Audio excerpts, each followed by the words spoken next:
Maka begitu Khalid masuk Islam, Khalid mengatakan, ya Rasulullah, berdoalah kepada Allah agar Allah mengampuni kesalahan-kesalahan saya ketika saya memerangi engkau di medan Uhud, atau ketika saya memerangi engkau di medan pertempuran yang lainnya. Mohon ampunkan saya, kata Khalid. Dan sebagai gantinya, sebagai tebusannya, semua perhiasan yang dipakai oleh Khalid dilepas. Karena ketika itu masyarakat jahiliyah, Pak, mereka juga pakai emas, Pak, gelang, kalung dan sebagainya. Dilepas, diserahkan, saya infakkan kepada kaum muslimin. Begitu pula pedangnya, dia hendak serahkan kepada Nabi. Kata Nabi, jangan kalau yang ini. Engkau dulu memerangi kami dengan pedang ini, sekarang pedang ini yang akan memerangi orang-orang kafir itu dengan pedang ini. Anta Saifullah al-Maslul, engkau adalah pedang Allah yang senantiasa terhunus. Itulah Khalid bin Walid. Karir Khalid bin Walid sebagai panglima dalam Islam itu dimulai ketika terjadi perang Mu'tah. Jadi selama dia sudah masuk Islam, dia ikut beberapa pertempuran, tapi dia prajurit biasa, Pak. Begitu dalam pertempuran Mu'tah, pertama kalinya kaum muslimin harus menghadapi Romawi. Ketika Nabi mengirim utusan untuk melakukan perjanjian damai dengan orang-orang Romawi, ternyata mereka membunuh utusan tersebut.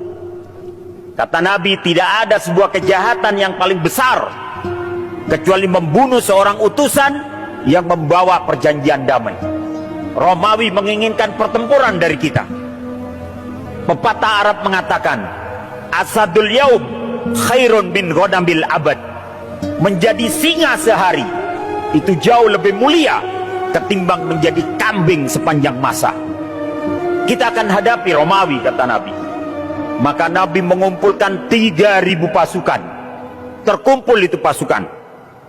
Sementara Romawi berhasil mengumpulkan 200.000 pasukan.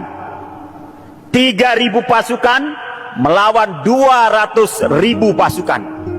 Berarti satu orang muslim harus menghadapi 66 orang Romawi. Apakah ini cuma kekuatan fisik belaka? Tidak.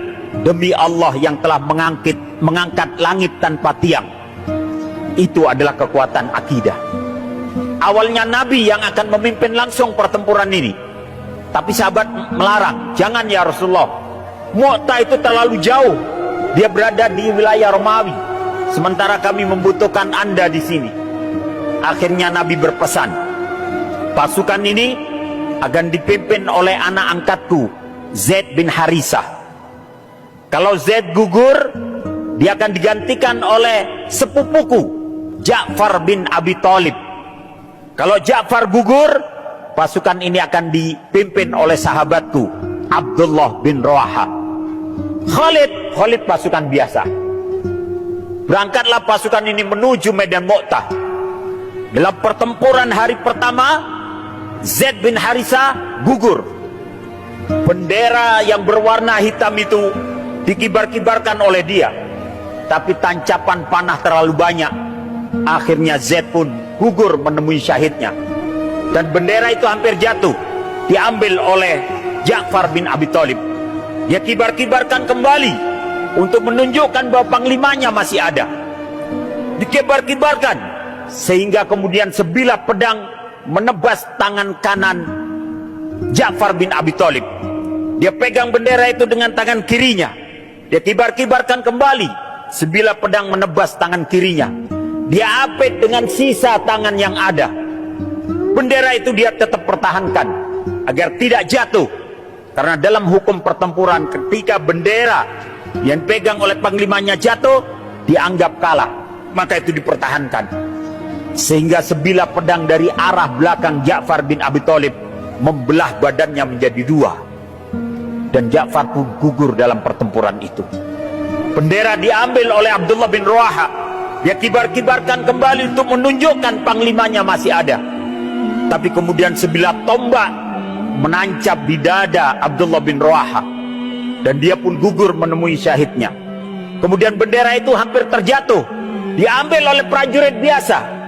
Dia kibar-kibarkan untuk menunjukkan bahwa panglimanya masih ada. Dan sang pembawa bendera berusaha mencari siapa orang yang layak untuk memegang bendera ini. Dia lihat seseorang di atas kudanya. Dia menebaskan pedangnya ke kanan ke kiri. Musuhnya jatuh semua.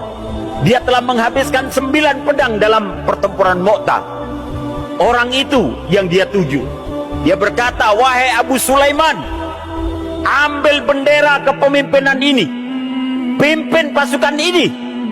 Orang yang disebut Abu Sulaiman berkata, jangan kau berikan kepada aku, karena aku belum genap 3 bulan masuk Islam.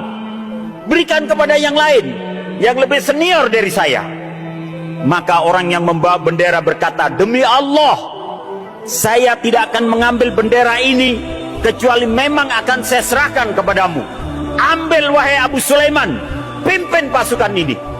Maka orang yang disebut Abu Sulaiman mengambil bendera itu. Dia kibar-kibarkan bendera hitam itu. Kemudian dia memberikan kode, memberikan isyarat agar pasukannya keluar dari medan pertempuran. Mundur. Pasukan kaget, kenapa kita harus mundur? Tapi karena bendera mengarahkan mereka untuk mundur, mereka mundur. Begitu mereka mundur, diistirahatkan di sebuah tempat yang aman. Orang yang disebut Abu Sulaiman, yang tidak lain namanya adalah Khalid bin Walid, dia memegang bendera itu, sehingga pasukan sadar bahwa kepemimpinan telah berganti kepada Khalid bin Walid.